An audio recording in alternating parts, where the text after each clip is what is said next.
Hello दोस्तों, मैं दिनेश चौधरी आप सभी के सामने उपस्थित हूँ एक नए वीडियो के साथ। आप सबने एमपीपीएससी 2025 के लिए अपनी कमर कस ली होगी। जैसा कि 2024 की प्रीलिम्स परीक्षा के समय नए सिलेबस आया और उसमें 10वीं यूनिट, छठी यूनिट और पहली यूनिट में नए नए कंटेंट को जोड़ा गया। उसे हमने अपने यूट्यूब चैनल पर निशुल्क रूप से सभी को उपलब्ध कराया। आज भी वह कंटेंट उतना ही उपयोगी है। जब 2024 का परीक्षा हुआ तो वो कंटेंट बहुत ज्यादा उपयोगी सभी के लिए सिद्ध हुआ। पेपर के अनुसार अपनी चीजों को और ज्यादा अच्छे से परिवर्तित करते हुए एक नए वीडियो के साथ फिर से हम 10वीं यूनिट की भौगोलिक वितरण को पढ़ रहे हैं। आज इस वीडियो में हम जनजातियों के अर्थात जो 43 जनजाति मध्य प्रदेश में है उसमें से लगभग लगभग सभी जनजातियों पर फोकस करेंगे। पिछली बार जब हमने 2024 के समय इसे पढ़ा था तो वहां हमने केवल जो महत्वपूर्ण 7 जनजातियां थी उन्हीं पर फोकस किया। इस बार हम कोई भी कसर नहीं छोड़ना चाहते, इसलिए पूरी 43 जनजाति पर बात करने वाले हैं। चलिए शुरू करते हैं। सबसे पहले भगवान श्री गणेश को याद कर लें। सबसे पहले उन्हीं को याद किया जाता है। भगवान श्री गणेश को याद करते हुए, श्री गणेशाय नमो बोलते हुए और मेरे शिक्षक सुरेश पटेल सर को याद करते हुए हम मूल टॉपिक पे आते हैं। आपने देखा होगा कि भौगोलिक वितरण से पिछले परीक्षा में 2024 के प्रीलिम्स परीक्षा के समय एक प्रश्न पूछा गया, भिम्मा जनजाति के लोग मध्य प्रदेश में किन जिलों में निवास करते हैं। अगर हम फोकस करके एनालिसिस करें तो हमें समझ में आएगा कि भाई ये जो भिम्मा जनजाति है ये तो एक उप जनजाति है, उपजाति है। किसकी? गौड़ जनजाति की एक उपजाति है और मूलतः ये छत्तीसगढ़ में निवास करती है। अर्थात प्रश्न बनाने वाला जनरली छत्तीसगढ़ से बिलोंग करता होगा, लेकिन थोड़ी सी मात्रा में, बहुत ही सूक्ष्म मात्रा में ये मध्य प्रदेश के एक जिले, दो जिले और उसके आसपास के बाउंड्री वाले हिस्से अर्थात कुल मिलाकर 4 जिलों में ये जनजाति निवास करती है। इस तरीके के प्रश्न हमारे कहीं छूट ना जाए, इसलिए ही इस वीडियो सीरीज में फिर से मैंने इस पॉइंट को ऐड किया है कि अब हम पूरी 43 जनजाति कहाँ रहती हैं, उनका भौगोलिक वितरण क्या है, कहाँ है, कैसा है, उस पर फोकस कर लेते हैं। सबसे पहले हम क्या करने वाले हैं, ओवरऑल हम व्यू देखेंगे कि मध्य प्रदेश को कितने बड़े 4 हिस्सों में, 3 हिस्सों में बांटा जाता है। फिर एक एक जनजाति किन किन जिलों में निवास करती है उसे विथ कोडिंग के माध्यम से मैं आप सभी को रटवाने वाला हूँ, याद करवाने वाला हूँ। चलिए शुरू करते हैं। सबसे पहले हमें याद हो कि जनजातियों के में सबसे बड़ी जो 7 जनजाति है जो हमने पिछली बार भी पूरी तरह आपको पढ़ाई थी वो कौन कौन सी है। हमने एक छोटा सा कोड बनाया हुआ है, कोड यहाँ लिखा हुआ है। भी, भिगो के कपड़े धोते हैं ना हम लोग, भिगो के बहुत धोते हैं। भिगो के, कैसे भी भर, भिगो के कैसे भी भर, ये हमने एक कोड बना लिया ताकि हमें जनजातियों का क्रम याद रह जाए कि पहली सबसे बड़ी जनजाति कौन सी है, दूसरी सबसे बड़ी जनजाति कौन सी है। तो अगर हम 2011 की जनगणना के आंकड़े उपयोग करें तो सबसे बड़ी जनजाति हो जाती है भील, जो मध्य प्रदेश की सबसे पहली जनजाति है, सबसे बड़ी जनजाति है। हम यहाँ केवल मध्य प्रदेश की बात करेंगे। फिर भील के बाद हमारा गोड़, ग शब्द आता है तो गोंड जनजाति दूसरी सबसे बड़ी जनजाति है। फिर तीसरा कौल शब्द आता है तो कोल तीसरी सबसे बड़ी। फिर कोरकू सबसे बड़ी चौथे नंबर की। फिर सहरिया 5वें नंबर की सबसे बड़ी। फिर बी माने बेगा जनजाति 6ठे नंबर की सबसे बड़ी। और लास्ट में भारिया जनजाति 7वें नंबर की सबसे बड़ी जनजाति मध्य प्रदेश की है। तो एक छोटे से कोड के माध्यम से आपको इनका क्रम रटा जाए, याद हो जाए। एग्जाम में इस तरीके के भी प्रश्न आ जाते हैं कि मध्य प्रदेश की 5वीं सबसे बड़ी जनजाति कौन सी है। तो इस तरीके के प्रश्नों का एक छोटा सा सॉल्यूशन हमने एक कोड याद कर लिया, भिगो के कैसे भी भर, बहुत महत्वपूर्ण है। चलिए आगे बढ़ते हैं। हम जनजातियों का वर्गीकरण 3 अलग अलग तरीके से पढ़ने वाले हैं। पहला हम पढ़ेंगे जनसंख्या का आनुपातिक वर्गीकरण। आनुपातिक वर्गीकरण मध्य प्रदेश शासन द्वारा लगभग आजादी के समय या मध्य प्रदेश जब बना 1956-57 तब किया गया और पूरे मध्य प्रदेश को 4 वर्गों में बांटा गया, 4 भागों में बांटा गया। मध्य प्रदेश पश्चिमी क्षेत्र, दक्षिणी क्षेत्र, पूर्वी क्षेत्र और उत्तरी क्षेत्र। तो अगर मैं मध्य प्रदेश का मैप बना दूं तो मैप में हमें इस तरीके से चलना है। सबसे ज्यादा जनसंख्या यहाँ रहती है, फिर यहाँ रहती है, फिर यहाँ रहती है और सबसे ऊपर लास्ट में जाना है। मतलब ये हमारा क्रम होगा एंटी क्लॉकवाइज, क्योंकि ये दिशा पश्चिम है इसलिए पहला जो क्षेत्र है वो पश्चिम होगा। और यहाँ 8 जिले हमें याद करने हैं। यहाँ एक कम कर दो 7 जिले, यहाँ एक कम कर दो 6 जिले और यहाँ केवल एक ही कर दो तो 1 जिला। इस तरीके से हमें जिले याद कर लेने हैं, बहुत आसान है, बड़े कोई सोचने समझने की जरूरत नहीं है। जैसे पश्चिमी क्षेत्र में 8 जिले कौन से आते हैं? धार, बड़वानी, झाबुआ, खरगोन, अलीराजपुर, खंडवा, रतलाम और बुरहानपुर। अगर मैं इसे याद करना चाहूं तो या तो मैं एक तरीका है कि कोड बना लूं, लेकिन जब मेरे पास समझ है, जब मैं अपनी समझ इतनी विकसित कर चुका हूं, तो मैं क्यों ना इसे यूं कहूं कि इंदौर संभाग के 8 जिले ले लो जिसमें इंदौर को छोड़ देना है, इंदौर संभाग के 8 जिले ले लो जिसमें इंदौर को छोड़ दो और रतलाम को उसकी जगह ऐड कर दो, तो आपके पश्चिमी क्षेत्र के जनजातीय बहुल्य जिले कंप्लीट हो जाएंगे। तो ये हमारे दिमाग में, हमारी सोच ने, हमारे समझ ने हमें रटा दिया। अब आपको ये पूरा याद रहेगा। अब आपको यूं याद नहीं करना पड़ेगा कि धार, झाबुआ के, अलीराजपुर की, खंडवा की, खरगोन की, बुरहानपुर। केवल ये है कि इंदौर संभाग के 8 जिले, जिसमें से इंदौर के स्थान पर रतलाम ले लिया, तो 8 जिले आपको याद हो जाएंगे। तो ये अनुपातिक वर्गीकरण हम पढ़ रहे हैं, मध्य प्रदेश के जनजातीय विभाग द्वारा किया गया, और जनजातियों के अनुपात के आधार पर किस जनजाति में कितनी जनजाति पाई, किस क्षेत्र में कितनी जनजाति पाई जाती है, उसके आधार पर मध्य प्रदेश में 4 क्षेत्र बनाए गए।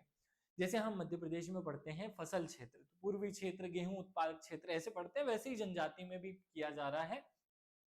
दक्षिणी क्षेत्र, क्योंकि यहाँ से एंटी क्लॉकवाइज चलना है और यहाँ से एक जिला कम कर देना है, तो 7 जिले यहाँ आएंगे। 7 जिले में पहले हमें याद रखना है बैतूल, बैतूल याद रख लो, हरदा याद रख लो, दोनों एक ही संभाग में आते हैं, तो बैतूल हरदा एक साथ याद रख लो। छिंदवाड़ा, बालाघाट, मंडला, डिंडोरी, ये चारों एक साथ याद रख लो। सिवनी अपने आप बीच में कवर हो जाएगा, यहाँ कोडिंग मत करो। तो दक्षिणी क्षेत्र में 7 जिले पड़ते हैं, वो हमने याद कर लिए। पूर्वी क्षेत्र में 6 जिले पड़ते हैं, और ये भी बड़े आसान है। देखो पूर्वी क्षेत्र में यहाँ क्या है, सीधी जो जिले हैं, सीधी के बाद सिंगरौली, सीधी, सिंगरौली, अनूपपुर, शहडोल, डिंडोरी, सॉरी अनूपपुर के बाद उमरिया और कटनी, ये 6 जिले हमें याद रखने हैं। तो देखो सीधे सीधे सिंगरौली से शुरू करो, सीधे सीधे सिंगरौली से शुरू करो, क्योंकि पूर्वी क्षेत्र है, तो सीधी सिंगरौली याद हो जाएगा। फिर बीच में सीधे सीधे करना है, डिल डोल नहीं करना, डोलना नहीं है, पूरा का पूरा याद करना है, डोलना नहीं है, पूरा का पूरा याद करना है। तो पूरा पूरा मतलब अनूपपुर, डोलना नहीं है मतलब शहडोल। एक भी चीज काटो मत, पूरा उम्र भर याद रखो, उम्र भर याद करो, तो बहुत आसानी से ये 6 जिले आपको याद हो जाएंगे। हमने एक ब्लैंक पेज को के अंदर इसको देख लेना है। जनसंख्या का अनुपातिक वर्गीकरण अगर एग्जाम में पूछा जाता है, तो हमारा इस तरीके का आंसर होगा कि भाई मध्य प्रदेश के जनजातीय अनुपातिक वर्गीकरण की शुरुआत होती है। पहला क्षेत्र पश्चिमी क्षेत्र, जिसमें 8 जिले आते हैं, और 8 जिले हमने रट लिए, इंदौर संभाग के सातों, और उसमें रतलाम को इन्वॉल्व कर दो। दक्षिणी क्षेत्र आता है जिसमें 7 जिले हैं, और 7 जिले हमें होशंगाबाद, हरदा के साथ याद रखने। होशंगाबाद छोड़ दो, बैतूल और हरदा दोनों एक संभाग के याद हो जाएंगे। फिर यहाँ पूर्वी क्षेत्र आता है, तो पूर्वी क्षेत्र में सीधी, सिंगरौली याद रखना है, फिर अनूपपुर, ढिंडोरी अनूपपुर याद रखना है, फिर उमरिया याद रखना है। ये 6 के 6 जिले बाउंड्री वाले हैं, यहां तक आपको ये याद हो जाएंगे। पूरा पूर्वी क्षेत्र की बाउंड्री बनाने वाले जिले हैं। उत्तरी क्षेत्र में केवल आपको एक जिला याद रखना है, बड़ा आसान है, शिवपुर, शिवपुरी याद मत कर लेना, शिवपुरी बीच में, शिवपुर कॉर्नर पे, तो जो कॉर्नर पे है शिवपुर, वो याद रखना है। तो ऐसे हमने चारों जिले यहाँ याद कर लेने हैं, बड़े आसानी से याद हो जाएंगे। अब हम आगे बढ़ते हैं। हम पहली स्टेप समझ चुके हैं, अगर आप चाहो तो इसे मैप पर याद कर लो। देखो उत्तरी क्षेत्र में केवल एक जिला आता है जो कि श्योपुर है। क्या है? श्योपुर। यहाँ पश्चिमी क्षेत्र में 8 जिले आते हैं, तो मैप में हमने पूरे मालवा को कवर किया है। आपको इन 8 जिलों को याद रखना है। 8 जिले कैसे याद रखेंगे? तो इंदौर संभाग आप याद रखेंगे, और इंदौर संभाग में से इंदौर को हटाकर रतलाम डाल देंगे।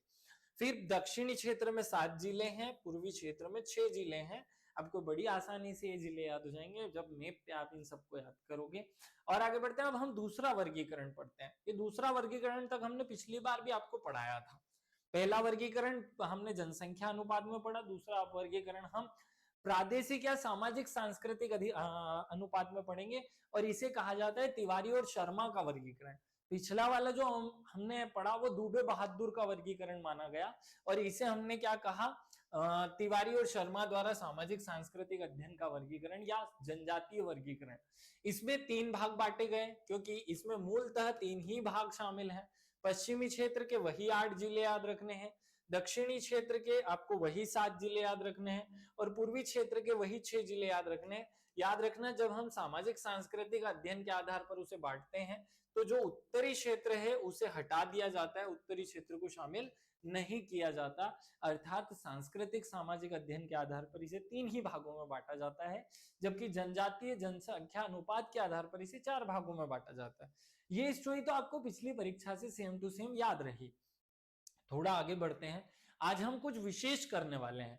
हम क्या विशेष करने वाले हैं कि कौन सी जनजाति किन किन जिलों में निवास करती है, ये भी पूरा रट लेते हैं, क्योंकि भौगोलिक वर्गीकरण जब टॉपिक दिया है, जब उसने भीमा जनजाति एग्जाम में क्वेश्चन पूछा है, तो अब हमारी ड्यूटी बनती है कि भैया हम एक भी जनजाति का जिला ना छोड़े, जिले के कोडिंग या कनेक्टिंग या किसी न किसी प्रोसेस से उसे रट लें। तो हमारी जो सहरिया जनजाति है वो कहाँ रहती है? वो शिवपुरी, अशोकनगर, गुना, ग्वालियर और दतिया। अगर आप इसे बहुत फोकस करेंगे तो ये ग्वालियर संभाग पूरा आ गया है, मतलब ग्वालियर संभाग के जो जिले हैं वो लगभग सभी आपको इसमें शामिल हो गए हैं।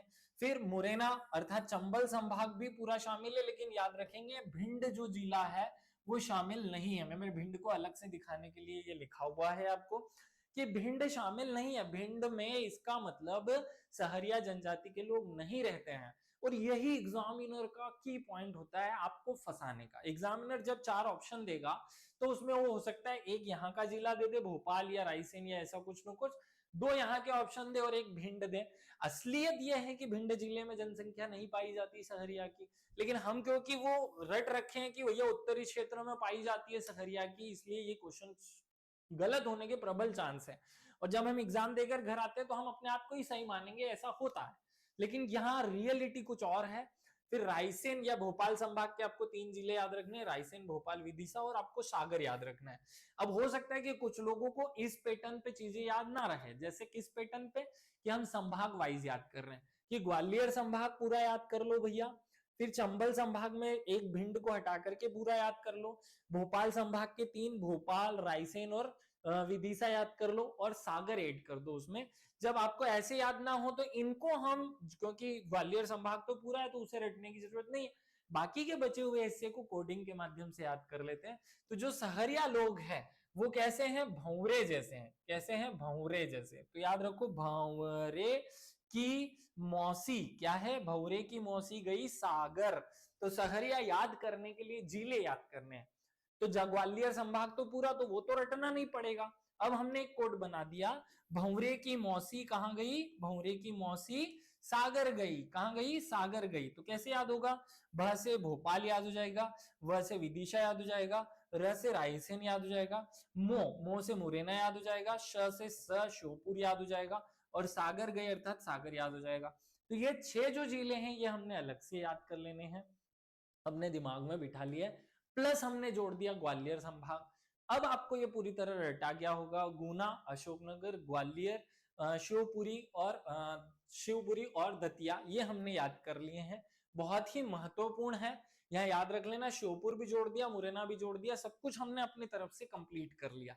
तो अब जब इस तरीके से आपने इस पैटर्न को रटा, वैसे मैंने यहाँ मैप बना रखा है, अधिकांश जो बच्चे मैपिंग के माध्यम से पढ़ते हैं वो इसे मैप से ही पढ़े, लेकिन क्योंकि यहाँ भिंड एक्सेप्शन है और ऐसी चीजें हमें अलग से याद कर लेनी चाहिए, क्योंकि एग्जाम में ये हमारी दुखती नस के समान होते हैं, यही गलत होते हैं, इसलिए इनको रट कर रखो। चलो आगे बढ़ते हैं। अब मैं उल झलुल जितनी जनजाति वो भी याद करा दूंगा आपको।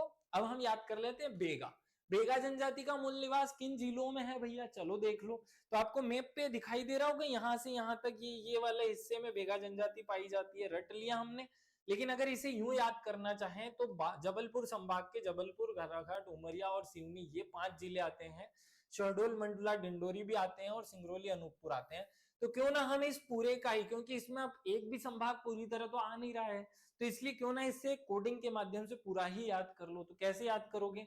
तो हमने एक कोड बनाया कि बेगा में बालाजी जो है, बालाजी अपना बैग उठाकर क्या कर रहे हैं? कोड बना दिया हमने कि बालाजी, क्या है ये? बालाजी कोई आदमी होगा, हम हनुमान जी को कहते हैं बालाजी। तो बालाजी बैग उठाकर क्या कर रहे हैं? बालाजी बैग उठा करके, एक पॉइंट को रटो, इसको बैग उठाना है मतलब बेगा। तो बालाजी बैग उठाकर सीधे शिवानी से मिलने शहर की ओर शहर की मंडी गए। कहाँ चले गए? शहर की मंडी चले गए। बहुत आसान है भाई। बालाजी, एक लाइन रट लो ना, क्या जा रहा है? अगर हमारे इन सब तरीकों से एग्जाम में याद हो रहा है, देखो हो सकता है कि यहाँ कोई आदमी आए और वो बोले कि नहीं याद हो रहा है, तो भाई तू तेरा दूसरा तरीका अपना ले। कोई हो सकता है ज्ञानचंद ये बताए कि ये डीसी सर जो है हर चीज में कोडिंग घुसेड़ देते हैं।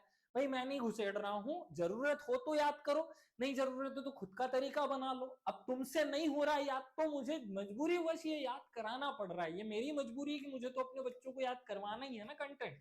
मैं तो नहीं छोड़ सकता, मुझे तो फालतू की बातें करने का टाइम नहीं है, मुझे तो बच्चों को याद करवाना है, तो मैं तो याद करा रहा हूँ और वो इसी तरीके से करेंगे हम। तो एक हमने कोड कर लिया भैया कि बालाजी जो है, बालाजी अपना बैग उठाकर, याद रखो, बालाजी अपना बैग उठाकर सीधे शिवानी से मिलने, किससे? शिवानी से मिलने शहर की मंडी चले गए। कहां चले गए? शहर की मंडी में चले गए, क्योंकि शहर के मंडी में रहती थी शिवानी, तो भैया अब रट आ गया। बालाजी, बाला, ये बाला से बालाघाट हो गया, जी से जबलपुर हो गया। फिर बालाजी, ये बालाजी हो गया। अब बेग मतलब बेगा, तो बेगा से बेग हमने बीच में डाल दिया। उठाकर, तो ऊ से उमरिया याद हो गया। सीधे शिवानी से मिलने, तो सीधे से सीधे और शिवनी से शिवनी। सीधे शहर के शहडोल हो गया, तो सीधे शहर में मंडी चले गए। कहां चले गए? सीधे शहर की मंडी चले गए। याद हो गया होगा। ये बहुत आसान बनाया है हमने इस कोड को, या आपको याद करने के लिए आसान बनाया।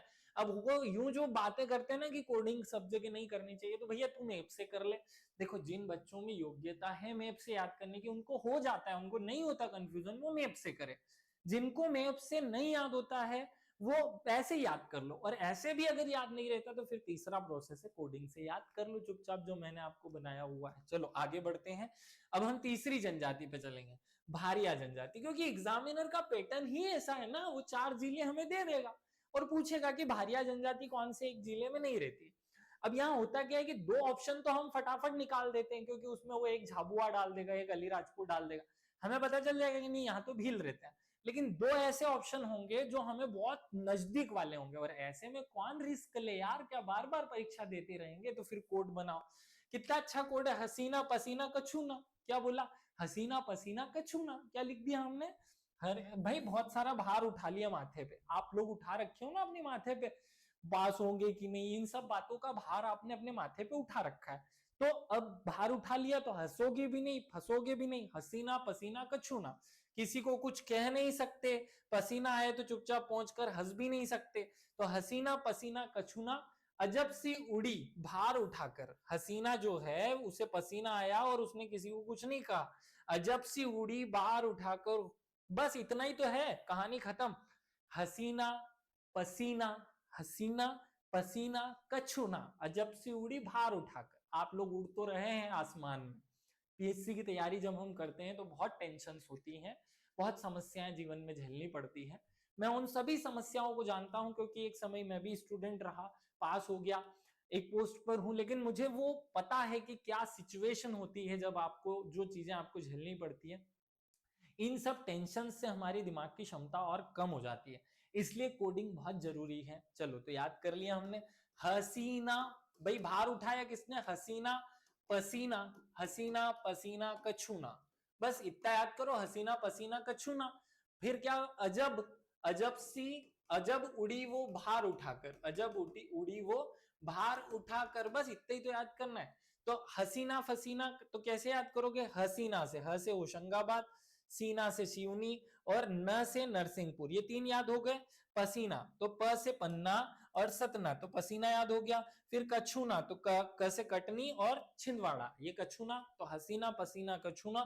फिर अ से हमें याद है, अ से अनूपपुर करना है, ज से जबलपुर करना है, तो अजब हो गया। फिर उड़ी तो उमरिया और डिंडोरी, तो उड़ी का उमरिया और डिंडोरी ले लिया, बस ये याद हो गया। अब एग्जामिनर अगर हमसे क्वेश्चन पूछ ले, अब अगर एग्जाम से क्वेश्चन पूछ लिया जाए कि भारिया जनजाति कहाँ रहती है, और 4 ऑप्शन में उसने बना दिए, चारों वही जिले, जो कि चारों वही के वही ऑप्शन बना दिए जो एक साथ चिपके हुए, एक उसने बालाघाट दे दिया, एक उसने मंडला दे दिया, एक उसने डिंडोरी दे दिया। और एक आधा कोई और दे दिया। अब आप ऐसी गलती नहीं करेंगे कि इसमें कुछ गड़बड़ हो, क्योंकि अब हमने रट लिया है। अगर उसने बालाघाट दिया है, मंडला दिया है, ढिंडोरी दिया है और एक उसने बैतूल दे दिया है, तो अब मैं तो ऐसी गलती नहीं कर रहा हूं कि ढिंडोरी को छोड़कर किसी और ऑप्शन पे जाऊं, क्योंकि बाकी सब गलत है, कहीं पे भी नहीं है भारिया जनजाति, केवल और केवल कहाँ है, ढिंडोरी में। तो ये याद हो जाने के तरीके हैं। चलिए आगे बढ़ते हैं। सोर नाम की एक जनजाति, बहुत सारे लोगों ने तो ये जनजाति का नाम ही नहीं सुना होगा। सोर जनजाति हुए भाई मध्य प्रदेश के बहुत सारे जिलों में रहती है। ये वाला जो बेल्ट है इसमें ये सोर जनजाति रह निवास करती है, तो हमें ये याद कर लेना है। तो फिर वही, या तो हम करंट कोडिंग करें या फिर हम मैपिंग करें, तो हम इसको कोडिंग से ही करते हैं। मैंने कैसे याद किया, देखो सोर, सोर हद पार कर छे टिका। देखो हम किसी से बात कर रहे हैं और वो बदतमीजी करे जा रहे हैं, तो हम उसे बोलेंगे सॉरी, हद पार की तो 6 टिका दूंगा। क्या बोलेंगे, सॉरी हद पार की तो 6 टिका दूंगा। तो हमने यही तो कोड बना दिया। देखो सॉरी, ये वाला सॉरी ना बोलते हुए मैं हिंदी वाला सॉरी बोल देता हूं ताकि आसानी पड़े। सॉरी हद पार की, हद पार की तो 6 टिका दूंगा। तो टीका से टीकमगढ़, 6 से छिंदवाड़ा, दोनों याद हो गए, छिंदवाड़ा और टीकमगढ़ याद हो गए। तो अब बड़ा आसान है, प से पन्ना है, हद पार की तो हरदा है, और स और र हमें याद रहे सागर रायसेन है। क्या है, बड़ा आसान है। देखो सॉरी हद पार की तो टिका दूंगा, कितने 6, सॉरी तो सागर रीवा, हद ह से होशंगाबाद और द से दमो, सॉरी हद पार की से पन्ना, टिका दूंगा कितनी 6, तो सॉरी हद पार की तो 6 टिका दूंगा। तो अब सोर जनजाति, देखो इस बार भीमा पूछा था, अब क्या वापिस भीमा पूछेगा, नहीं। तो भीमा ना पूछते हो दूसरा कुछ पूछ ले, मान लो सोर जनजाति पूछ लिया, नहीं याद है, तो क्या एक बार फिर चांस लोगे क्या, फिर से यूं करोगे कि अब अगली बार ये गलती नहीं करूंगा। अरे इसी बार ठीक कर लो ना और रट लो मेरे साथ। कैसे रटा हमने, सॉरी हद पार की तो 6 टिका दूंगा, ये शोर मचा देगा, जिसे 6 टिकाएंगे वो शोर मचाएगा ना, तो सौर जनजाति सॉरी हद पार की तो 6 टिकाऊंगा, याद हो गया। सॉरी, स से सागर, र से रायसेन, ह से ह होशंगाबाद और द से दमो, याद हो गया पहली लाइन के 4। फिर प से पन्ना, पार, तो प से पन्ना हो गया खत्म। अगला 6 टिकाऊंगा, तो 6 से छिंदवाड़ा और ट से टीकमगढ़, कहानी खत्म सोर जनजाति की। और आगे बढ़ते हैं। ऐसे ही एक प्रधान जनजाति है, प्रधान जनजाति भी भाई अंगरिया, प्रधान, ये सब गोंड जनजाति की उप जनजातियां है ना। मान लो प्रधान पूछ लिया तो क्या करोगे, तो प्रधान भी याद कर लेते हैं। अब यहाँ देखो जबलपुर संभाग के 8 जिले पूरे के पूरे हैं, इसलिए मैंने इसका कोड नहीं बनाया। तो प्रधान में 8 जिले तो आपके जबलपुर संभाग वाले हो गए। जबलपुर संभाग पूरा का पूरा, जबलपुर, कटनी, बालाघाट, सिवनी, छिंदवाड़ा, मंडला, नरसिंहपुर, एक भी नहीं छूटा। तो 8 जिले तो आपको आसानी से याद हो गए। अब ये 4 बचे, अनूपपुर, शहडोल, उमरिया, ये संभाग भी पूरा है, शहडोल संभाग भी पूरा हो गया, अनूपपुर संभाग भी पूरा हो गया। अब 3 उसके अपवाद बच जाते हैं, होशंगाबाद, बैतूल और दमोह। तो अब कैसे, इन 3 को याद कर लो, बाकी 2 तो यूं ही रट लेंगे हम कि भैया जबलपुर संभाग और शहडोल संभाग 2 पूरे, ठीक है। तो 8 और 3 11 तो पूरे। अब 3 जिले और बच रहे हैं प्रधान में, तो प्रधान जी, प्रधान जी हसबी 2, क्योंकि प्रधान जी बड़े सीरियस रहते हैं। वो पंचायत जो वेब सीरीज आप लोगों ने देखी हुई ना, उसमें रहते हैं ना प्रधान जी, हंसते नहीं है, तो प्रधान जी को हम कह रहे हैं प्रधान जी हसबी 2। तो हस, ह से होशंगाबाद, बी मतलब बैतूल और 2 मतलब दमोह, याद हो गया। 3 जिले मैंने अपनी तरफ से याद करा दिए, 2 पॉइंट हमने लड़ लिए कि शहडोल संभाग के सारे जिले तीनों, जबलपुर संभाग के 8 जिले पूरे, खत्म। अब प्रधान से प्रश्न पूछे एग्जामिनर, पूछ भैया तू, हम रेडी हैं। चलो इस तरीके से होना चाहिए कॉन्फिडेंस। आगे बढ़ो। ऐसी एक जनजाति है मवासी जनजाति, क्या नाम है, मवासी। मवासी, बवारी, बवारी और बोडिया, ऐसे याद किया होगा ना, ये उपजातियां हैं। तो इन ये भी कहाँ रहती हैं, तो मवासी या बवासीर हो जाए, मवासी, बवासी, बवासी, मवासी, ये ना बवासीर हो जाए, उस टाइप से मैं आपको कोडिंग से याद करा रहा हूँ। तो बवासीर हो गई। तो अब बवासीर आप सब जानते हैं ना वे कैसी बीमारी है, भयंकर वाली।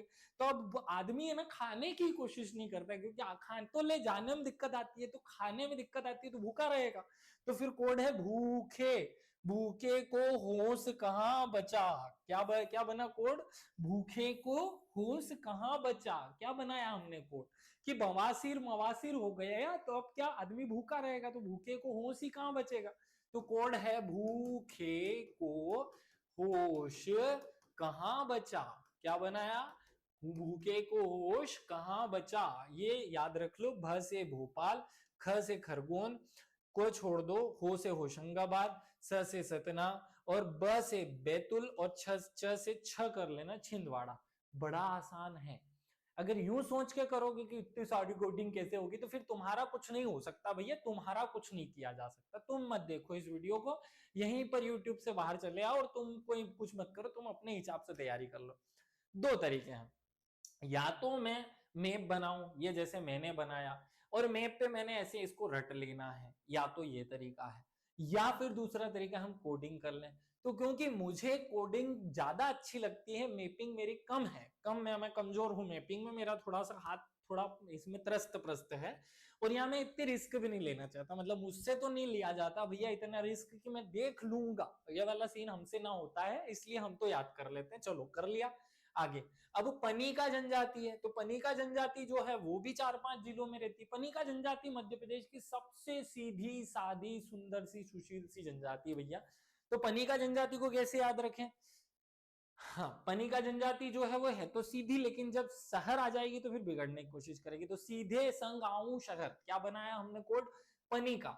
तो पनिका जो है वो सीधे, क्योंकि सीधी जनजाति है ना, ये एकदम सीधी जनजाति है, 5 जिलों में रहती है। सीधे सीधे संग आऊं शहर, क्या बनाया? सीधे संग आऊं शहर। तो सी से सीधी, सिंह संग से सिंगरौली, आ से अनूपपुर और ऊ से उमरिया और शहर से शहडोल। तो 5 जिले हैं, पांचों रटा जाए। को अगर मैपिंग से याद करने तो इस तरीके से कर लो, सीधी सिंगरौली, शहडोल, उमरिया और अनूपपुर, ये याद हो जाएगा। सीधी सिंगरौली, शहडोल, उमरिया और अनूपपुर। अगर इस तरीके से भी नहीं करना तो और नया तरीका बताता हूँ, सीधी सिंगरौली रट लो और फिर शहडोल संभाग कर लो। चलो, तो ये भी इस तरीके से याद हो सकता है भैया। तो अलग अलग किसी भी पैटर्न को, कंटेंट को याद करने के तरीके होते हैं, लेकिन आप जहां कंफर्टेबल हो वहां याद करो, ठीक है। आगे हम बहुत आपको एक बेसिक सी इंफॉर्मेशन दे रहे हैं भाई। हमारी एक लाइव क्लास शुरू की गई है हमारे द्वारा, जिसका टारगेट है 2025 का एमपीपीएससी प्रीलिम्स, और इसमें हम 10 यूनिट का कंटेंट तो पढ़ा ही रहे हैं, मतलब वो तो हमें पूरा पढ़ाना है आप सभी को। साथ में हमने एक विशेष काम किया कि एनालिसिस बेस पर जो 100 टॉपिक हमें इंपॉर्टेंट लग रहे हैं वो भी हम साथ में उसमें उसी में पढ़ाएंगे। इसी में साथ में जो बच्चे इस कोर्स को ज्वाइन करेंगे उनको एमपीपीएससी के आंसर राइटिंग 1 मंथ के लिए अलग से करवाई जाएगी। जब एग्जाम आपका प्रीलिम्स जिस दिन खत्म होगा उसके नेक्स्ट डे से कोर्स शुरू हो जाएगा, और वो उसमें कॉम्प्लीमेंट्री अर्थात फ्री रहेगा। एक और विशेष बात कि अभी हम लोग तैयारी कर तो रहे हैं, लेकिन हमें टेस्ट जरूर लगाने, तो टेस्ट अभी नहीं लगाए जाते, टेस्ट या एफएलटी जो है वो तो एग्जाम के 1-1.5 महीना जब बचता है तब लगाए जाते हैं। अभी हमें लगाना चाहिए, क्या लगाना चाहिए? एमसीक्यू। और एमसीक्यू अगर आपके पास उपलब्ध नहीं है तो हमने उसके लिए भी एक स्पेशल टेस्ट सीरीज बना रखी है। ये टेस्ट सीरीज हमारे mobile application PSC by DC sir पर अवेलेबल है, और इस पर हमने 14,000 अलग अलग क्वेश्चंस बना दिए हैं। एक एक टॉपिक वाइज क्वेश्चन यहाँ आपको मिलेंगे। जैसे अगर आपने आज अरण्यक पढ़ा, या जैसे आज आपने गोंड जनजाति पढ़ी, तो आप 10वीं यूनिट को ओपन कीजिए, वहां गोंड जनजाति का एक टेस्ट होगा। 50-100 का, किसी में 20, किसी में 50, किसी में 100 ऐसे प्रश्न होंगे। ऐसे टोटल 14,000 प्रश्नों का एक संकलन है। इसी टेस्ट सीरीज में एक चीज और शामिल है, 30 के आसपास टेस्ट सीरीज एफएलटी फॉर्मेट में आपको अभी अवेलेबल करा दी जाएगी इसी टेस्ट में। तो ये दोनों चीजें आपके लिए फायदेमंद है। अगर आप चाहते हैं कि आपको पढ़ाई करनी है तो आप इन्हें ज्वाइन कर सकते हैं, नहीं तो इस PSC by DC sir YouTube channel पर पर्याप्त कंटेंट पहले ही अपलोड किया जा चुका है। अगर आपके पास पैसे नहीं है, आप उस स्थिति में नहीं है, अवस्था में नहीं है, बिल्कुल जरूरत नहीं है ऐसे किसी भी प्रकार के कोर्स या टेस्ट सीरीज को ज्वाइन करने की। आप अपने आप में सक्षम हैं, और YouTube पे हमारे ही चैनल पर हमने पर्याप्त कंटेंट अवेलेबल किया हुआ है। आप वहां से निशुल्क रूप से चीजों को प्राप्त कर सकते हैं। उन यूनिट या उन कंटेंट में जो अपडेशन होगा वो हम अपनी तरफ से और निशुल्क रूप से उपलब्ध कराएंगे, ये हमारा वादा है। चलिए आगे बढ़ते हैं। एक और जनजाति हम साथ में याद कर लेते हैं, खेरवार जनजाति। अब खेरवार जनजाति कहाँ रहती है? तो खेर नहीं है, खेरवार जनजाति कहाँ रहती है? तो एक संभाग तो रीवा, सतना, सीधी, सिंगरौली, मतलब रीवा संभाग जो है वो पूरा है। फिर अनूपपुर, शहडोल, उमरिया, मतलब ये संभाग भी पूरा है। मतलब एक तो रीवा संभाग पूरा हो गया और एक शहडोल संभाग पूरा हो गया। ये दो तो हमने रट लिए कि भैया ये 2 संभाग पूरे। अब बचे 6 जिले और, सॉरी 5 जिले, छतरपुर, पन्ना, दमोह, रायसेन, विदिशा। इसको हम कोड से कर देते हैं तो कैसे याद करेंगे? देखो जनरली है ना, हमारे समाज में ऐसी व्यवस्था है कि लोग किसी के सामने पॉट नहीं करना चाहते ना, तो अब ऐसी स्थिति में ये जो खैर रवि जो है वो छत पर जाकर पादा, क्या बनाया हमने कोड? थोड़ा इंटरेस्टिंग कोड बना लेने चाहिए ताकि याद रह जाए। तो थोड़े वल्गर टाइप की बातें आती है, नॉनसेंस बातें आती है, लेकिन ठीक है, क्योंकि मुझे मेरा उद्देश्य यहाँ बातें करना नहीं, मेरे अपने बच्चों को याद कराना है, इसलिए मैं थोड़ा गलत बातें करने में भी शर्माता नहीं, कर लेता हूँ। तो कोड क्या है हमारा? खैर रवि छत पर जाकर पादा। क्या बोला? खैर रवि छत पर जाकर पादा, ये याद रख लो। तो कैसे याद करोगे? तो खैर से तो खैर जनजाति है, याद हो जाएगी। रवि तो र से दो जिले, एक तो रीवा और देखो ये रवि से वो वाले पॉइंट तो हम पूरे याद कर चुके हैं, दोनों संभाग। तो अब यहाँ रायसेन और विदिशा, तो रवि का रायसेन विदिशा हो गया, छत से छतरपुर हो गया। फिर पर जाकर, तो पर जाकर पादा है, तो प से पन्ना है और द से दमोह है, ये आपको आसानी से याद हो जाएगा। देखो खेरवार जनजाति कहाँ रहती है? खेरवार जनजाति पूरे रीवा संभाग में रहती है, पूरे शहडोल संभाग में। तो 4 और 3 7 जिले तो रट लिए हमने। अब बचे 5 जिले जहां हमको रटने हैं, तो उसके लिए कोड है कि खैर रवि जाकर छत पर पादा, याद हो गया? तो इसको रट लेना भैया। आगे बढ़ते हैं। ऐसे ही हमें मांझी जनजाति भी याद करनी है। मांझी जनजाति कैसे याद करोगे? तो देखो मांझी जनजाति जो है वो बड़ी आसानी से मैंने पूरी ही कोडिंग के माध्यम से की है, क्योंकि ये ऐसे पाई जाती है, एक यहाँ एक यहाँ एक यहाँ यहाँ। अब ऐसे में थोड़ा मैप फिर काम नहीं कर पाता है ना, मैप तब काम करता है जब एक साथ वो जुड़े हुए वो सारे जिले, हम ऐसा कॉर्नर याद कर ले तब काम करता है। तो कोड क्या है इसका भैया? आसान सा कोड है। देखो जो मांझी है, आपने वो मांझी मूवी देखी होगी, वो गरीब था, उसके पास हाँ वो जीसीबी मशीन और इन सब मशीनों के पैसे नहीं थे, तो खुद ने हथौड़ी से उस मांझी ने पहाड़ को काट दिया था। मतलब बड़ी दिलेर आदमी था लेकिन गरीब था। तो उसकी गरीबी पर कोड है ये कि गरीबी क्या है? गरीबी में जब इंदौर आया, कौन आया? मांझी। मांझी गरीबी में जब इंदौर आया, ये कोड है। मांझी गरीबी में जब इंदौर आया तो लोगों ने बहुत दांत दिखाए और सताया। क्या किया हमने? मांझी पर एक कोड बना दिया। मांझी जब गरीबी में इंदौर आया तो लोगों ने उसे बहुत हंसाया, या उस पर लोग बहुत दांत दिखाए उसको लोगों ने, तो उसे बहुत दांत दिखाए और सताया। कैसे? तो गरीबी, ग्वालियर रीवा और भिंड, ये 3 तो याद हो गए। गरीबी में जब, गरीबी में से मुरैना, जब से जबलपुर, इंदौर आया तो इंदौर, तो ये तो याद हो गया। तो बहुत बहुत बहुत ही ज्यादा उसको सताया, उसको दांत दिखाया और सताया, ये बड़ा सा आसान कोड है। जब मांझी गरीबी में इंदौर आया तो लोगों ने उसे बहुत दांत दिखाए और सताया। खत्म कहानी। बड़ा एक सेंटेंस था, याद कर लिया। आगे चलते हैं। पाओ जनजाति। ये पाओ जनजाति बड़ी सरल है, 4 ही जिलों में पाई जाती, 3 ही जिलों में, 4 जिलों में, वो तो कट करके 4 हो गए, तो 4 जिलों में पाई जाती है भैया। कैसे याद करोगे? तो पाव जो हम खाते हैं ना, वो उससे आशा मत वो मतलब पाव जो है, आजकल आप मूवीज देखते होंगे ना, तो उसमें हीरोइन के पांव दिखाए जाते हैं। पहले तो वो गाड़ी से जब उतरती है तो ढान टड़ान ऐसे, मतलब उसको सीन क्रिएट कर दिया था, बड़े मस्त पांव दिखाए जाते हैं ना। तो पांव कैसे हैं?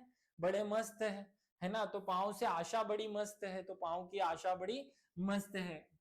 खत्म। याद कर लो, आशा मस्त है, ये ना मस्त आशा।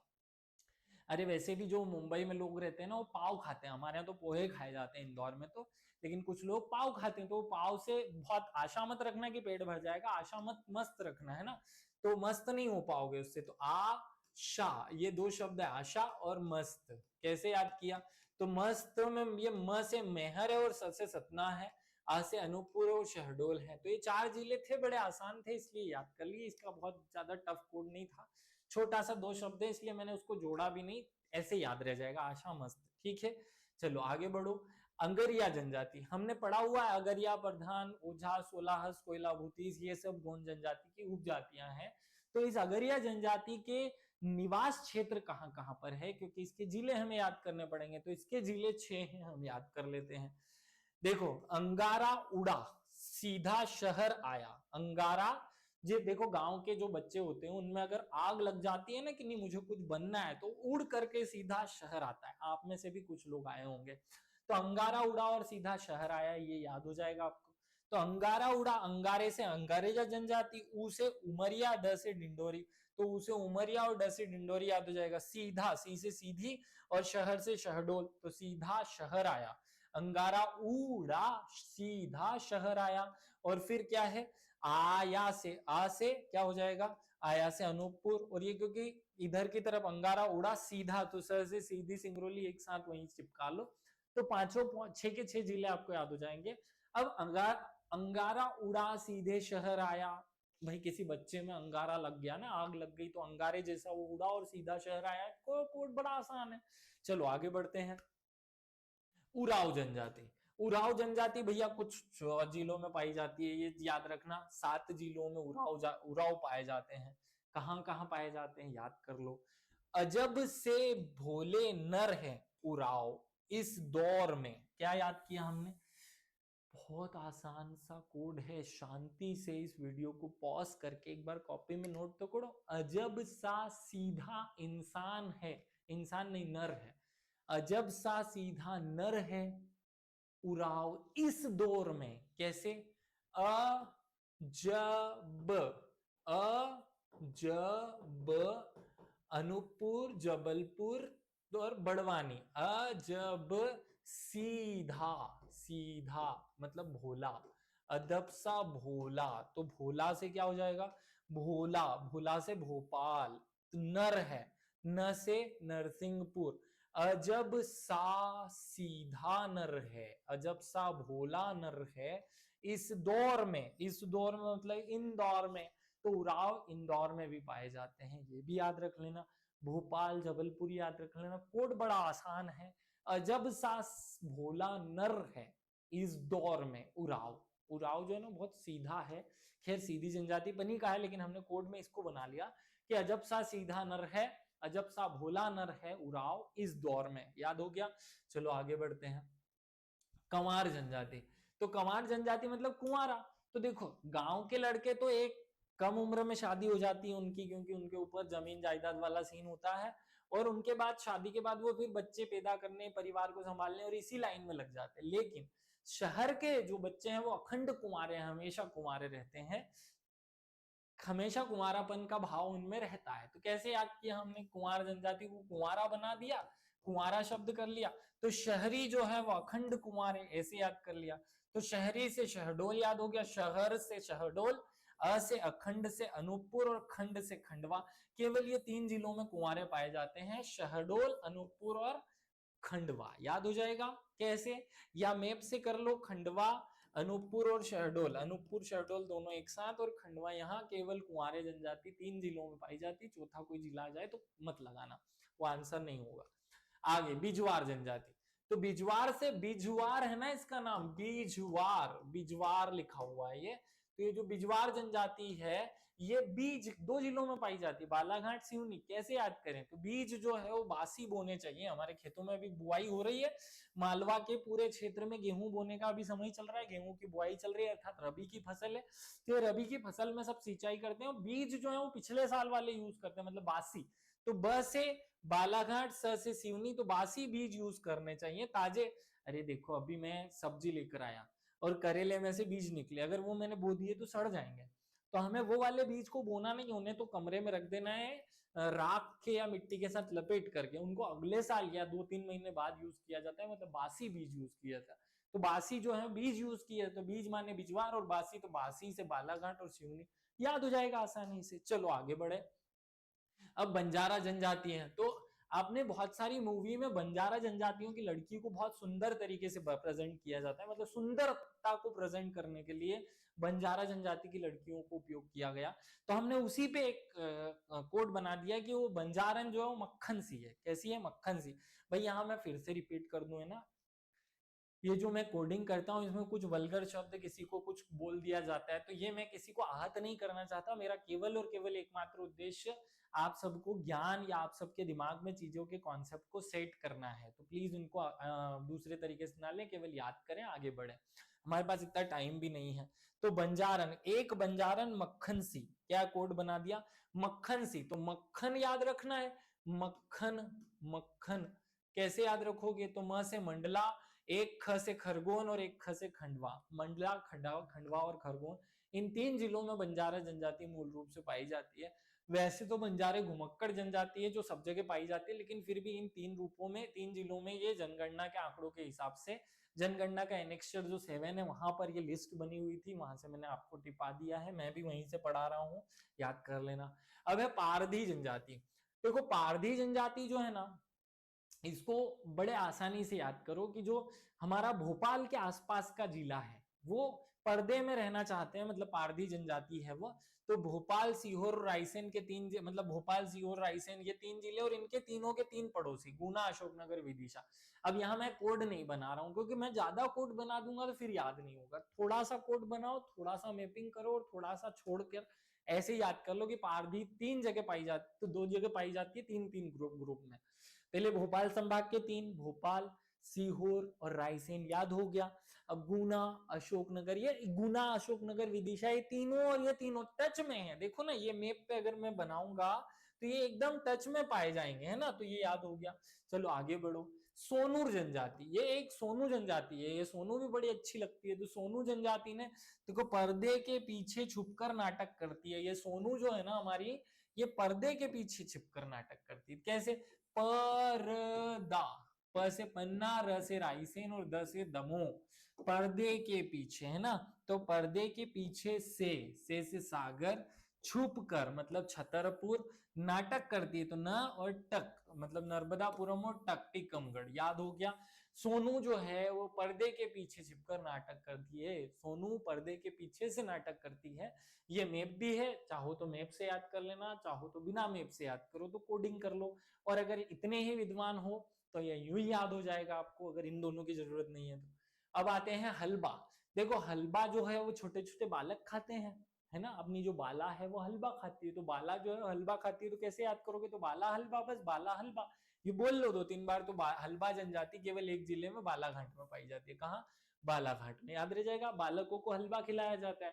अरे वो छोटी छोटी कन्या जिमाते हैं ना अपन 9 दुर्गा के समय, नौमी के समय, तो 9 दुर्गा, उन 9 बालाओं को हम हलवा खिलाते हैं। तो हलवा कहाँ? बाला से कनेक्ट हो गया। आगे कुंवार जनजाति।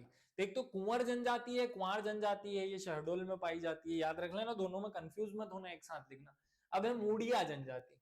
मूडिया जनजाति का मूड नहीं है अभी, तो मूड नहीं है तो 4 जिलों में पाई जाती है, और यही 4 जिले अभी एक बार और वापिस रिपीट होंगे। शहडोल, उमरिया, सीधी, सिंगरौली। देखो मूड नहीं था, शहडोल, उमरिया, सीधी, सिंगरौली, है ना। कैसे याद किए? मूड नहीं था तो सीधे सीधे बात की, तो मूड नहीं था, मूड नहीं था तो सीधे सीधे बात की, पहली बात तो सीधे सीधे बात की। मूड था तो सिंह लगा के बात की, मतलब सिंह, उसके नाम में सिंह लगा दिया, है ना। हम सिंह साहब कह रहे थे, फलाने सिंह, फलाने ढेमके सिंह, ऐसे बोलते हैं ना। तो मूड था तो सीधे सीधे बात की, मूड नहीं था तो सिंह लगा दिया, ठीक है। मूड था तो बहुत झेल लिया, शहडोल बहुत डोला उसके सामने, और उमर भर डोला, ऐसे भी याद कर सकते हैं। चाहो तो इस तरीके से याद करो, चाहो तो इस मैप में ऐसे यहाँ 4 बना दो, अब भी याद हो जाएंगे। ये मूडिया जनजाति, ये मूड हो गया तो 4 कोने पर जाकर के 4 जिले में बैठ गया, क्लियर है। और आगे बढ़ो। भीमा जनजाति, ये पूछी थी एग्जाम में, यही तो पूछी थी एग्जाम ने, क्वेश्चन पूछा कि भीमा जनजाति किन जिलों में पाई जाती है, तो ये यहाँ पाई जाती है भैया, इन 4 जिलों में पाई जाती है, शहडोल, उमरिया, डिंडोरी और मंडला। अब क्योंकि एग्जाम में पूछ लिया है तो मैं नहीं रटवा रहा हूँ, 2 तो उसने पूछ ही लिए थे, 2 जिले तो हमको याद हो ही गया, तो ये याद हो जाएगा, शहडोल, उमरिया, डिंडोरी और मंडला। आगे बढ़ो। मुंडा। मुंडा जनजाति कहाँ पाई जाती? एक जिले में, मुंडा। ये देखो, गंवार सा मुंडा मत देखो, गंवार हो मुंडा मत देखो, बोर्ड देखो, मुंडा का मुंडा, मुंडा हमारी मालवी भाषा में मुंडा मतलब फेस होता है, फेस को मुंडा बोलते हैं। तो गुआरो, गुआर हो गए ना, गुआरो मुंडा मत देखो, ग्वालियर है मुंडा, ठीक है। आगे आगे बढ़ो। डामोर जनजाति। तो डामोर देखो, डामोर, मोर मतलब मोरनी, तो डामोर, मोर में मोरनी कर लो, तो ये मोरनी हमने ऐसे याद कर लिया। तो म से क्या हो गया? मंदसौर हो गया, र से रतलाम हो गया, और न से नीमच हो गया, कोट बना दिया ना इसका। डामोर का मोरनी, तो मोर मोरनी, मोर मोरनी, मोर मोरनी, तो मोरनी में 3 जिले, मोरनी, मो से मंदसौर, र से रतलाम और न से नीमच, याद हो गया। चलो आगे बढ़ते हैं। धनवार जनजाति, ये पूरे पूर्वी प्रदेश में पाई जाती है, यहाँ बहुत सारे जिले में पाई जाती है, इसलिए मैं रटवा नहीं रहा हूँ। धनवार जनजाति बहुत धन है पूर्वी क्षेत्र में, क्योंकि वो धनबाद भी वहीं पे थोड़ी सी दूर वहां से धनबाद पड़ता है, तो ऐसे भी याद कर सकते हैं। आगे बढ़ो। अब भील जनजाति, तो ये तो रटी हुई है ना हमारे पास, भील जनजाति हमने रट रखी है, लेकिन फिर भी मैं याद करा रहा हूँ। मैप में देखोगे तो ऐसे याद हो जाएगी, अगर नहीं याद है तो ये याद रखो कि इंदौर जिले के सारे इंदौर संभाग के सारे जिले आठों के आठों याद हो गए। उज्जैन संभाग के पूरे जिले 6 के 6, तो इंदौर संभाग पूरा, उज्जैन संभाग पूरा, ये 2 पॉइंट हमारे पूरे पूरे हो गए है ना। फिर सीहोर राजगढ़ गुना क्या है ना, सीहोर राजगढ़ गुना, बस ये 3 अलग से जिले याद कर लो, सीहोर राजगढ़ गुना, क्या सीहोर राजगढ़ गुना। इंदौर संभाग पूरा, उज्जैन संभाग पूरा, तो 8 और 6 2 14 तो याद हो गए, 3 और याद करने, 17 जिलों में ये पाए जाते हैं, वैसे 15 में पाए जाते हैं, धीरे धीरे प्रसारित हो गए ना। तो कौन से और 3 जिले हमें याद रखने हैं, गुना, सीहोर और राजगढ़, सीहोर राजगढ़ गुना तीनों याद कर लो, बस बाकी काम खत्म। ऐसे ही गौंड जनजाति, तो गौंड जनजाति भी मध्य प्रदेश के लगभग पूरे क्षेत्र में पाई जाती है, देखो यहाँ। तो अब यहाँ थोड़ा उल्टा कि ये कहाँ नहीं पाई जाती, हम ये याद करेंगे कैसे। देखो भाई, ये ग्वालियर संभाग में नहीं पाई जाती गौंड जनजाति, क्योंकि ग से ग्वालियर, गो से गोंड हो जाएगा तो गड़बड़ हो जाएगी। ये सागर संभाग में नहीं पाई जाती है, ये याद रख लेना। ये इंदौर संभाग में नहीं पाई जाती, उज्जैन संभाग में नहीं पाई जाती, और भोपाल संभाग में नहीं पाई जाती। अब अपवाद, देवास जिला है उज्जैन संभाग का, पाई जाती है। खंडवा इंदौर का है, भोपाल और सीहोर भोपाल संभाग के हैं, तो सब इन 4 संभागों में नहीं पाई जाती, बाकी 6 संभाग में पूरे पूरे में पाई जाती। 6 संभाग तो रट लिए हमने पूरे पूरे। अब 4 जिले एक्स्ट्रा बच जाते हैं, तो उज्जैन संभाग का देवास जिला, इंदौर संभाग का खंडवा जिला, और भोपाल संभाग के 2 जिले भोपाल और सीहोर, इनमें ये पाई जाती है गौंड जनजाति। आगे बढ़ो। अब कोल जनजाति याद करनी है, तो कोल, हम कॉल करते हैं ना किसी को, वही वाला कॉल है ये। तो ये कोल जो है, एक संभाग पूरा है, रीवा सीधी सतना सिंगरौली, रीवा संभाग पूरा हो गया, शहडोल संभाग पूरा हो गया, और जबलपुर के संभाग के 3 जिले हैं, जब कटड़ी है ना। तो बड़ा आसान है, ये याद हो जाएगा, इसलिए इसकी कोडिंग नहीं कर रहे हैं, यहां से मैपिंग में करोगे तो ये वाले क्षेत्र में पाई जाती है कोल जनजाति। मैपिंग मत करना, मतलब ऐसे ही याद हो जाएगा, रीवा संभाग पूरा, शहडोल संभाग पूरा, जबलपुर, कटनी और डिंडोरी है ना। ठीक है, तो 3 याद करने में बड़ा मतलब इतना कष्ट नहीं होगा। कॉल किया, अब उसने कॉल कट कर दिया, क्या कर दिया, तो कट कर दिया। तो जब उसने कॉल कट कर दिया तो हमने उसको डंडे से पीट दिया, क्या किया, जब उसने कॉल किया ना, जब उसने कॉल कट किया तो हमने उसे डंडे से पीटा। तो जब कॉल किया तो उसने कट किया और हमने उसे डंडे से पीटा है। 3 जिले याद हो जाएंगे, 2 संभाग पूरे यूं ही रट लो, रीवा संभाग और शहडोल संभाग, कहानी खत्म। इस पूरे लंबे चौड़े वीडियो में मैंने बहुत देर से आपको एक ही कंटेंट याद कराने की कोशिश की कि कौन सी जनजाति किन जिलों में पाई जाती है, क्योंकि एग्जाम में आया था ना प्रश्न, तो रटना चाहिए, हमारा उद्देश्य है रट लेना चाहिए इसको। हमने बहुत घुमा फिरा कर बातें नहीं की, लेकिन फिर भी याद कराने की कोशिश की, उम्मीद है आपको याद हो गया होगा। एक और याद कर लो, कोरकू। कोरकू जनजाति बैतूल वाला जो संभाग है उसमें पूरे में पाई जाती, मतलब नर्मदापुरम संभाग में, होशंगाबाद में पूरे में पाई जाती है। फिर बुरहानपुर, खंडवा, खरगोन और बड़वानी, ये 4 जिले हो गए इंदौर संभाग के। सीहोर, रायसेन हो गए भोपाल संभाग के, और देवास जिला हो गया। तो चाहो तो इसका कोड बना लो, लेकिन क्योंकि कोड बहुत मैंने आपको आज बता दिए, 10 से ज्यादा 12 से ज्यादा कोड बता दिए, इसलिए अब रटना मुश्किल होगा कोड से, इसलिए इनको मैपिंग से करो। ये दक्षिण वाले क्षेत्र में पाई जाती हैं। और इसी के साथ अभी इस पॉइंट को हम खत्म करते हैं। मैं जनजाति में लगभग 32 जनजातियां, 32 जनजातियां, उनके जिले आपको याद करा चुका हूं। अगर किसी स्टूडेंट ने इस वीडियो को बहुत शिद्दत से देख लिया तो मुझे पक्का यकीन है कि उसका ये वाला एक भौगोलिक वितरण वाला चैप्टर पूरी तरह कंप्लीट होगा। जो जो काम का था वो सब बता दिया। विशेष रूप से सभी को धन्यवाद। जय हिंद, जय भारत, भारत माता की जय।